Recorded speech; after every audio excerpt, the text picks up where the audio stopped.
반갑습니다. 네, 반갑습니다. 예, 오늘은 저희들이 6.1 지방선거 교육감, 인천교육감 도선 후보님을 모셨습니다. 후보님은 현 교육감이시죠? 네, 현 네, 그래서 교육감. 현재도 교육감, 미래도 도선 재밌습니다. 다시 이제 교육감이 출마했을 때, 처음 출마했을 때와 다시 출마했을 때 시민들한테 주는 메시지는 조금 다를 수 있지 않겠습니까? 이 다시 출마의 변 부탁드리겠습니다. 아시는 것처럼 지난 4년 동안은 태풍서부터 시작해서 코로나 이르기까지 네. 노란 잠바를 벗어보지 못하고 재난 대응하는 것에 많은 그런 부분을 할애할 수밖에 없었고 하지만 재난 대응 속에서도 시민들과의 약속인 공약을 이행하기 위해서 노력을 해서 97%의 공약 이행을 하게 됐고요. 그 공약 이행 과정 속에서 또 코로나라고 하는 먼저 온 미래에 대비하기 위한 그런 기반 구축을 해왔기 때문에 이제 포스트 코로나 시대를 맞아서 이미 시작된 미래 교육에 대해서 한번 우리 아이들이 미래 역량을 가질 수 있도록 그리고 글로벌한 역량으로 성장할 수 있도록 우리 인천의 교육적 준비를 해야 되겠다. 그런 마음으로 다시 한번 출사하게 됐습니다. 그 후보님 97% 공약 이행률은 될 공약만 공약하셨던 모양이네요. 거의 100% 공약 이행인데. 실제로는 이제 지금은 거의 다 됐을 겁니다. 한 가지만 거의 못할 것으로 예상이 됐는데요. 이제 그거는 이제 공약 이행하는 과정에서 이제 뭐 수정도 하기도 하고 그런 과정도 있었고 재고 이전하면 거기다가 이제 진로교육원을 설치하려고 그랬었는데 그 부분은 지금 중구 동구 당시에 찬성과 반대를 했던 모든 분들이 함께 상생협의회를 만들어서 중구 동구 원도심 활성화를 위한 그런 논의를 하고 용역을 주었어요. 그래서 중구 동구 활성화 용역이 나오면 그것들을 이제 합의해서 이렇게 나갈 부분이고 대신에 사이버 진로교육원을 준비를 해서 금년 3월에 오픈을 했어요. 그래서 이 사이버 진로교육원은 학생들이 수시로 적성 검사를 할 수 있고 AR, VR을 이용해서 체험도 할 수 있고 그리고 필요할 경우에는 대학생이나 기업인 이 다양한 1000명의 멘토단을 두어서 화상으로 예약 상담도 할 수 있고 또 자기가 뭘 했는지 이력 관리도 할 수 있고 또 배우기 위해서는 어디를 가면 되는 건지 그런 거에 대한 안내도 되고 또 수업 시간에 진로 교육도 이 진로 교육원을 통해서 선생님들과 학생들이 함께 수업할 수 있는 그런 매개 역할도 되고 이런 원스톱 진로 교육원을 만들어서 4월달 한 중순까지만 해도 한 20만 명이 방문할 정도로 그렇게 아주 지금 코로나 상황 속에서 좋은 진학 종합 플랫폼이 이제 구축이 됐죠. 이번에도 보니까 꿈을 디자인한 진로, 진학, 직업 교육을 이 약속하셨잖아요. 그러니까 이 진로 교육에 대해서는 우리 교육감이 좀 남다르신 것 같습니다. 이 부분을 갖다가 왜 강조하고 또 그 성과는 뭔지 좀 설명 부탁드립니다. 요즘 아이들의 가장 큰 고민은 공부보다는 진로에 있다는 것이 그런 설문 결과가 있어요. 그래서 저는 이제 아이들이 옛날처럼 점수 위주의 그런 주입식 교육, 서열화 교육 이것만 가지고서는 우리 아이들의 진로를 제대로 확보해 줄 수가 없다. 그래서 우리 아이들이 잘하고 좋아하는 것을 할 수 있게 하기 위한 그런 부분들이 무엇일까에 대한 고민을 해왔고요. 특히 이제 제가 교직에 처음 들어왔을 때 대학 가지 않는 아이들에 대해서는 방치하는 것. 대학 가는 아이들은 치열한 경쟁 속에서 많은 학생들이 자살해서 아까운 목숨을 버리는 것. 이런 것이 너무나 이렇게 안타까웠어요. 그래서 우리 아이들이 자기가 잘하고 좋아하는 것을 찾아갈 수 있는 그런 방법이 뭐가 있을 건가. 그리고 진로라고 하는 것이 진학과 이 직업교육을 다 포함해서 가는 부분인데 진학은 그냥 대학 가는 것만 점수 따가지고 대학 가는 거에만 몰입을 하고 있지 실제 대학을 가서 교수처럼 지식을 만들고 연구하는 학생들은 10%도 안 된단 말이죠. 나머지는 90% 이상은 전부 직업을 얻기 위해서 가는 것인데 실제로 계속 미스매칭이 되고 있다. 왜? 점수에 맞춰서 가다 보니까. 그러니까 들어가서도 오랫동안 이 직업을 지속성을 갖지 못하고 계속 변경될 수밖에 없는데 요즘 보니까 5.3년에 한 번씩 직업을 바꾼다는 그런 통계도 또 있어요. 네. 그래서 그 우리 아이들이 대학 가면서부터 또 거기 대학 공부하고 또 직업을 얻기 위한 공부하고 또 직업을 바꾸기 위한 공부하고 늘 경쟁적인 그런 공부만 하고 있고 그러다 보니까 이런 것들을 어떻게 하면은 좀 더 완화시키고 바로 잡을 수 있을 것인가 이제 그런 고민의 결과로 직업 교육을 좀 강화해야 되겠다.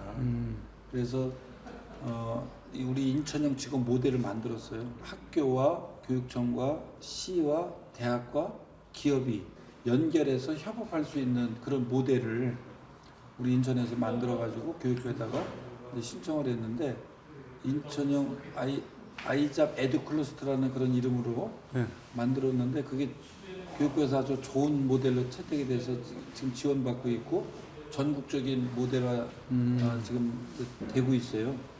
그래서 이제 그런 거를 하나 만들어서 앞으로는 인천에 있는 모든 특성화고등학교를 그런 방식으로 연결해서 애들이 대학도 가고 직업도 갖고 또 직업을 갖고 대학을 가서 또 공부할 수도 있고 이런 그 환류 시스템들을 우리가 만들어야 되겠다라고 하는 생각을 가지고 있고요.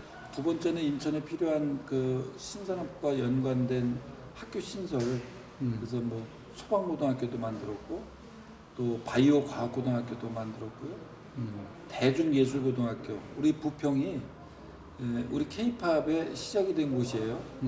그래서 인천이 그런 대중예술고의 터전이기 때문에 대중예술고 만들어 요새 한 4대1 정도로 인기가 굉장히 좋습니다. 전국 유일의 공립 대중예술고가 만들어진 거고 그다음에 한국 글로벌 셰프고등학교가 강화에 또한 이제 하나 만들어졌고 그래서 그런 학교들을 신설하고 그다음에 학과 개편은 뭐 다른 데도 많이 하고 있으니까 우리 인천도 뭐 펫뷰티카라든가 이런 신산업에 관련된 것들을 하고 있고 그리고 이제 앞으로는 우리 인천이 반도체도 굉장히 좋은 기업들이 있어요. 세계에서 뭐 2위, 4위 뭐 이래요. 그래서 반도체 고등학교도 좀 준비를 하고 있고 그다음에 인천에 글로벌한 역량들이 굉장히 많이 들어와 있는데 그렇죠. 그런 역량들을 우리 아이들과 연계시켜야 되겠다. 그래서 이제는 선진국으로 진입이 된 대한민국이 이제는 따라가는 교육이 아니라 선도하는 리더 교육을 해야 되는데 리더가 되려면 창업을 해야 된다. 그래서 글로벌 스타트업 학교도 이번에 공약사항에 넣어서 우리 아이들이 이런 창의적인 그런 교육을 받을 수 있는 터전을 좀 만들어야 되겠다. 그래서 그런 것들을 다 묻고 그다음에 아까 말씀드린 대로 인천에 들어와 있는 그런 바이오라든가 수소, 로보트, 항공우주, MRO, 뷰티, 리조트, 파브 굉장히 많은 전략적인 산업들이 지금 들어와 있거든요. 국제기구도 여러 개 들어와 있고 그래서 이런 것들을 전부 다 또 연결을 시켜야 된다. 진로와 그리고 이제 그 생태 교육 있잖아요. 이거는 뭐 아이들의 생존을 위해서 불가피한 이제 선택이 아니라 이제는 생존을 위한 필수가 돼야 되는데 환경 교육이 마치 이렇게 별도로 떨어진 사람들만 환경 교육을 하고 실천 활동을 해야 되는 것으로 생각해서는 안 된다. 저는 우리 아이들의 진로, 먹거리와 연결시켜서 이 기후 재난 대응 교육, 생태 시민 교육도 함께 만들어 가야 된다. 화석 연료를 그린 에너지로 바꾸는 이 자체가 산업의 대전환이고 그런 것이 우리 아이들의 진로와도 연결이 돼야 된다. 그래서 저는 우리 아이들의 미래를 만들어가는 진로를 중심으로 해서 안전을 전제로 하고 그 속에서 뭐 디지털 생태 교육 또 에듀테크 이 부분 또 세계적인 글로벌한 역량을 이렇게 만들어가는 교육 이런 것들은 다 결국 그 진로 교육과 연결이 이루어져야 된다. 그래서 저는 진로에 대해서 특별한 의미를 좀 부여하고 다만 그것이 기능적인 것에 빠지지 않도록 이제 시민성이라든가 민주적인 가치 이런 것들을 함께 애들한테 이렇게 교육해서 정말 미래를 행복하게 살아갈 수 있는 그런 토대를 만들어야 된다라고 하는 부분에서 이제 생각을 합니다. 저도 그 진보 교육관 분들 좀 도와드리기도 하고 이렇게 살펴보기도 했는데 이 진로 교육 부분 이 부분들에 대해서는 이 이렇게 구체적으로 실천하는 모습을 제가 좀 처음 듣는 것 같아요. 아, 그래요? 예, 그게 교육부에서 지금 전국적으로 이렇게 하고 있다는 이야기 하시는데 인터뷰 시작 전에 좀 그런 이야기를 했잖아요. 보수 후보가 애들 교육을 망쳤다. 특히 학력을 망쳤다. 이런 이야기를 하잖아요. 이거는 지금 서울에서도 그렇고 어디서도 보수 후보 다 이야기하는 겁니다. 진보 교육감 때문에 아이들이 바보 됐다 이런 이야기인데 이 부분은 어떻게 바라보고 계시고 이 부분은 또 어떻게 정책을 진행하고 계십니까? 일단 뭐 그건 가짜 뉴스고요. 가짜 뉴스 단호하게 이렇게 딱 얘기를 하고 그 데이터가 잘못된 겁니까? 데이터를 제시하지 않잖아요, 그쪽에서. 아 데이터 자체를 제시하지 않고 있다. 데이터를 제시하지 않고 네. 그냥 그 네거티브로 전교조가 망쳤다 하고 성적이 꼴찌다 그래서 학생들이 떠난다. 네. 그렇게만 얘기를 하고 있는데 이제 제가 두 가지 일단 얘기를 먼저 드리겠습니다. 하나는 인천하고 부산 인구 비교를 하면 부산이 40만이 많아요. 네. 그런데 인천이 학생 수가 5천 명이 더 많아졌어요. 젊은 학부모들이 인천으로 온다는 얘기거든요. 초등학교 학부모들이 많아졌어요. 그리고 그러면 인천이 또 왜 300만 인구로 성장하게 됐느냐? 그거는 제 얘기가 아니라 이제 논문으로 발표된 겁니다. 2018년 12월 7일 날 한국은행 인천본부 세미나에서 나왔던 그런 자료에 따르면 인천이 300만으로 성장하게 된 핵심적인 두 가지 요인이 있는데 하나는 집값이 싸고 상대적으로 안정돼 있다는 것이고요. 두 번째는 일반고 대학 진학률이 좋답니다. 이 부분에 대해서 사람들이 인천은 잘 몰라요. 한 7, 8년 전, 10년 전만 하더라도 인천에서 인천해가지고 서울로 가려고 하는 행렬들이 있었어요. 공부 잘하는 학생들이 1년에 몇백 명씩 서울을 떠난다. 그래서 항상 인천은 꼴찌다. 이렇게 얘기를 했었는데 실제로는 지금은 그렇지 않다는 것이고 보수 진영의 또 프레임이기도 합니다. 그거는 그냥 계속해서 기초학력 부족하다. 뭐 이거는 코로나 이전에서도 계속 나왔고 코로나 상황 속에서도 국정감사에서도 끊임없이 제기가 됐던 건데 그런 거에 대한 구체적인 데이터를 우리한테 제시하지 않고 비난만 이렇게 하고 있는데 일단 지금 두 가지를 얘기를 했잖아요. 그리고 실제로 제가 들어와서 다른 지표로다가 뭘 볼 수 있는 게 없어요. 그러니까 이제 대학 진학률 같은 걸로 이제 따지게 되는데 대학 진학률을 따지다 보면 이제 서울대, 5개대, 10개대, 20개대 이런 거에 대한 진학률을 우리가 보잖아요. 인천은 오히려 코로나 상황에서 기회가 됐죠. 실질적으로는 서울대도 200명 넘게 들어가는 건 처음이었어요. 작년에. 그리고 5개대, 10개대, 20개대에서 10개대 같은 경우는 2014년에 2,000명이 들어갔는데 작년에 3,000명이 넘게 들어갔어요. 그러니까 그게 학생 수가 줄어드는데 1,000명이 늘어났다는 것은 엄청나게 늘어났어요. 자, 이게 말씀하신 것처럼 그렇게 20개대는 마찬가지예요. 이게 점점 접합 지점이 많아져가지고 애들이 많이 가게 됐는데 인천은 수시 전략을 쓰기 때문에 그러거든요. 그렇게 얘기를 하면 또 1, 2등급이 적다. 또 8, 9등급이 많다. 또 수능이 꼴찌다. 이런 식으로 계속 돌아가면서 그냥 공격의 그런 대상으로만 삼고 있는데 또 실제 수능도 와서 보니까 인천이 12위더라고. 작년에 보니까 8위로 또 올라와 있어요. 그러니까 이게 계속 상승하고 있어. 아무 의미가 없어 이거는 수능은. 왜냐하면 수능으로 다 변별력이 생기는 것은 한 학교에 일반고등학교에서 10명 내외. 나머지는 다 합격한 애들이 보는 거야. 근데 그걸 가지고 제주도가 1등 하는데 제주도도 똑같이 얘기하고 있다는. 그래서 옆집에 냉장고 샀으니까 우리도 사야 된다. 텔레비전 70인치 샀으니까 우리도 사야 된다라고 하는 철저한 경쟁 논리를 유발하기 위한 그런 상습적인 논리 아니냐. TV 토론은 언제 예정돼 있습니까? 23일 날. 23일 날. 아마 이게 제일 중요할 것 같은데. 그러니까 진로교육 이야기 하시면서 꿈을 주고 이걸 통해서 가짜 뉴스를 밝혀내는 거. 이게 제일 중요할 것 같아요. 그래서 실제로 그 고등학교 학부모들은 이제 다 압니다. 알아요? 그러니까 이제 옛날에 이 노인네들은 모르잖아요. 여전히 성적 꼴찌다 하니까 그냥 알지도 못하면서 꼴찌다고 생각하는 거야. 그게 득표 전략으로 저쪽에서 아주 핵심적인 전략이죠. 그래서 부정적인 이미지를 덜 씌우고. 그렇겠네요, 이게. 고령층은 또 워낙. 그래서 또, 제가 얘기를 안 하려고 그러다가 말씀드리는 거예요. 이건 음. 가짜 뉴스다. 아예 그렇게 단정을 딱 하고 그러면서도 우리가 이 학교 생활 만족도라든가 이런 뭐 학생들한테 우리가 조사한 게 아니에요. 딴 데서 조사해서 나온 결과가 매우 만족 비율에서는 인천이 가장 높은 그런 2019년에는 가장 높은 비율을 1위를 했어요. 매우 만족 비율이. 또 그럴 정도로 지금 우리 학부모들도 학교에서 아이들에 대한 그런 자치 활동이라든가 아이들의 이 활동들을 좀 더 이렇게 자유롭게 만들어 가면서 학교 생활 만족도가 굉장히 높아졌다.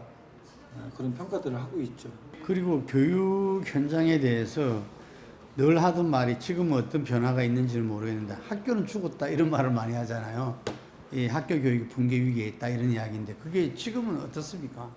요새는 그런 말 안 하는 것 같아요. 그게 옛날 이야기인데 지금 그게 이제 개선돼서 안 하는 겁니까?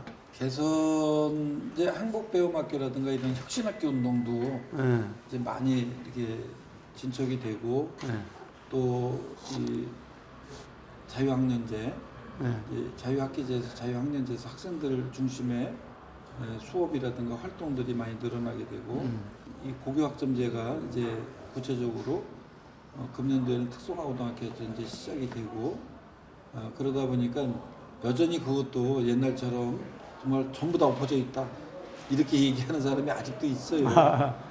그런데 이제 옛날보다는 그런 이야기들은 많이 잠식이 돼 있고 학교가 붕괴됐다라고 얘기하는 것은 정치적으로 공격하는 사람들만이 쓰는 용어인 것 같아요. 그럼 지금은 수업 시간에 이렇게 많은 친구들이 이렇게 앉아 있습니까? 눕지 않고.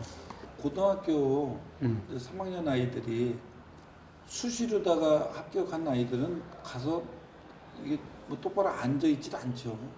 그리고 또 그 아이들은 이미 정리가 돼 있기 때문에 3학년 2학기 때 같은 경우는 안 나오기도 하고 뭐 또 이 그런 현상들이 많이 나타나기도 하고 그러는데 사실 그 부분에 대한 가장 핵심적인 원인은 지금의 그런 현상을 비난할 것이 아니고 왜 그런 현상이 오게 됐는가 이 부분에 대한 사실은 깊은 성찰이 또 한편으로는 필요한 것이죠. 그래서 그냥 일방적으로 문제풀이식 교육에 집중하다 보니까 그것을 또 안 할 수도 없고 대학을 가려면 그러다 보니까 뭐 학원을 다니면서 선행학습을 한다거나 또는 먼저 문제풀이를 하고 있기 때문에 똑바로 앉아서 들어야 될 이유가 별로 없는 겁니다. 하여간 저 진로 진학 교육을 중심으로 해서 여러 생태 뭐 이렇게 글로벌 이게 모아지면서 조금 교육 현장도 좀 바뀌었겠네요. 그런 것 그렇죠. 그리고서 이제 계속 이제 학교 안에서만 머무는 것이 아니라 이제 학교 밖 마을 연계 교육들을 하니까 애들이 직접 활동을 해야 되잖아요, 가서. 그래서 그거는 우리가 수업 시간에 학생 중심 수업을 하겠다. 이게 자유학기제의 가장 핵심적인 목적은 수업을 혁신하기 위한 게 가장 큰 목적이었어요. 학생 중심 활동으로다가 수업을 하겠다. 그래서 학생들이 그 수업 시간마다 활동하는 내용을 보고 이 아이가 어디서 변화하고 있고 어느 것을 잘하고 있는지 어느 것이 부족한지 이런 걸 파악해서 이렇게 글로 평가를 해주고 그것이 상고받게 진하게 자료를 쓰고 이렇게 해야 되는 부분인데 그런 것이 이렇게 말처럼 딱 자로 잰 듯하지 않기 때문에 뭐 여러 가지 불만도 있긴 하지만 전반적으로는 그런 활동들이 많이 늘어난 거죠. 예, 알겠습니다. 이것도 가짜 뉴스인지 모르겠는데 학생 인권 조례 좋은 취지와 달리 교권이 무너지고 있다 이런 비판이 있습니다. 그것도 갈등 있습니까? 동의하지 않고요. 뭐 제가 프레임 자체가 학생 인권과 교권을 대립적 구도로 자꾸 언론에서 만들어가요. 예. 그래서 저는 어떻게 인권과 교권이 대립 구도냐? 인권이라고 하는 것은 사람이 태어나면 하늘로부터 받는 보편적 권리라면 학생들도 인권이 있는 거고 선생님들도 인권이 있는 거고 직원들도 인권이 있는 건데 어떻게 선생님들하고 학생들을 갖다 이렇게 대립하는 구도로 만들어 가냐? 저는 그 부분에 대한 문제 의식을 가지고 학생 인권 조례라고 하지 않고 학교 구성원 인권 증진 조례라는 이름으로 우리 인천에서 조례를 만들었어요.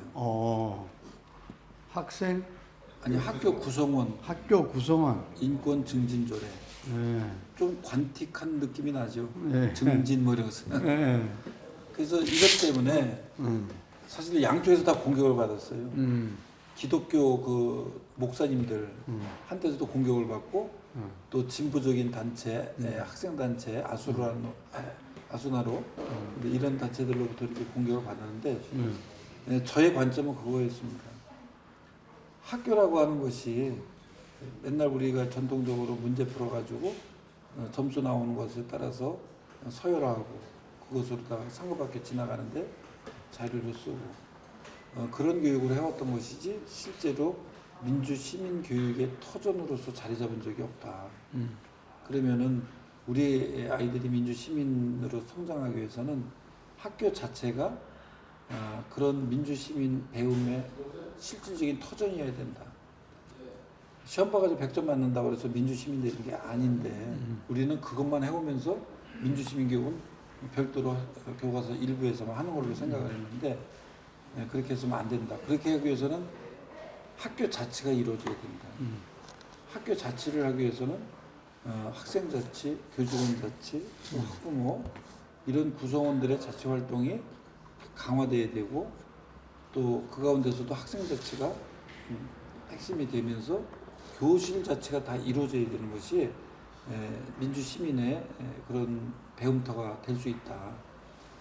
그런데 지금까지는 학교 구성원들의 그 역관계를 살펴보면은 학생들이 가장 취약한 그런 구조를 가지고 있기 때문에 학생들의 인권을 강조하기 위해서 학생의 그 책임 전가 이론에 따르면 결국 학생들이 마지막에 이 화풀이의 대상이 되고 애들은 지나가는 개를 발로 찬다 뭐 이런 얘기 옛날에 했었는데 이제 그 학생들이 가장 취약한 그런 구조이기 때문에 학생 인권 조례를 제정해서 이 개인이 자기를 지킬 수 있는 법이 바로 인권이잖아요. 그래서 학생들이 취약하기 때문에 인권, 그래서 학생 인권 조례를 만들었다. 만들은 지 벌써 10년 이상 다 됐잖아요. 그러는 속에서 이제 그런 볼멘 소리들이 나왔잖아요. 지금도 나오고 있고. 그래서 저는 그런 부분도 있지만 학교 구성원들이 실질적인 그런 민주 시민들이 살아가는 그런 현실적인 배움의 터전이 되려면 거기서부터 서로 존중하고 배려하는 시민성 교육을 이루어져야 된다. 이제 그런 취지를 가지고 하다 보니까 요구사항들이 많이 낮춰졌죠. 그런데도 지금도 여전히 인기총 같은 그 단체에서는 그거 학생 인권 조례를 말만 바꿔놓은 것이다.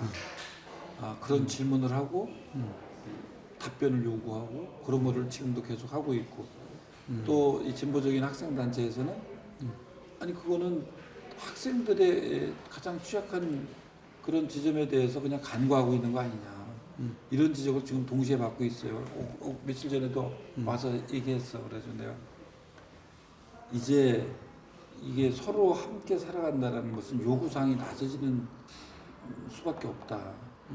그래서 일단 이렇게 만들어 놓고 한쪽이 기울어질 때 우리는 그런 부분을 더 강화시키면서 이 학교라고 하는 삶의 배움터가 실질적인 삶의 현장이 돼야 된다. 그런 취지다. 뭐 이해는 다 못했지만 하여튼 그렇게 설명을 했어요.